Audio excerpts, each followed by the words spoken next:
नारायणगाव शहरातील संस्कार लक्ष्मी नंदनवन सोसायटीत अज्ञात चोरट्याने फ्लॅटचे लोखंडी सेफ्टी व मेन दरवाजे कोइंडा तोडून आत प्रवेश करून 2,98,000चे दागिने लंपास केले असल्याची अधिकृत माहिती नारायणगाव पोलीस यांचे सहाय्यक पोलीस निरीक्षक प्रवीण सपांगे यांनी एक वास्तव बातमीपत्र झंझावात न्यूजला दिली। याबाबत अधिक माहिती अशी की शुक्रवार दिनांक 23 रोजी 21 वाजता ते शनिवार सकाळी 6 वाजता दरम्यान शेटेमाळा नारायणगाव येथील संस्कार लक्ष्मी नंदनवन सोसायटीत 3 अज्ञात चोरट्यांनी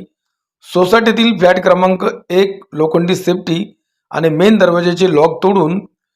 45,000 रुपये किमतीचे 9 ग्रॅम वजनाची मुलांची सोन्याची चैन, 15,000 रुपये किमतीचे 3 ग्रॅम वजनाची सोन्याची अंगठी, 7,500 रुपये किमतीची 1.5 ग्रॅम वजनाची सोन्याची नथ, 73,000 रुपये किमतीचे 14 ग्रॅम वजनाचे मणी मंगळसूत्र, 10,000 रुपये किमतीचे 2 ग्रॅम वजनाचे सोन्याचे कानातले एक टॉपची जोड, 15,000 रुपये किमतीचे 3 ग्रॅम वजनाचे सोन्याचे मुलांचे कानातील जोड, 25,000 रुपये किमतीचे 3 ग्रॅम वजनाच्या मुलांचे 3 सोन्याच्या अंगठ्या, 25,000 रुपये किमतीचे 5 ग्रॅम वजनाचे मुलांचे 3 सोन्याच्या अंगठ्या, 15,000 रुपये किमतीचे 3 ग्रॅम वजनाचे एक सोन्याचे ब्रेसलेट, 92,500 रुपये किमतीचे गणपतीचे चांदीचे दागिने, असा एकूण अंदाजे 2,98,000 रुपये किमतीचे सोन्याचे चांदीचे दागिने लंपास केले,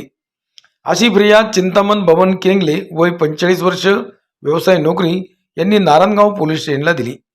नारायणगाव पोलीस स्टेशनचे ठाणे अंमलदार भुसावरे यांनी फिर्याद दाखल करून घेतली असून नारायणगाव पोलिसांनी घटनास्थळी भेट दिली आहे। पुढील तपास नारायणगाव पोलीस स्टेशनचे सहाय्यक पोलीस निरीक्षक सपांगे यांचे मार्गदर्शनाखाली पोलीस उपनिरीक्षक जगदीश पाटील व त्यांचे सहकारी करीत आहेत।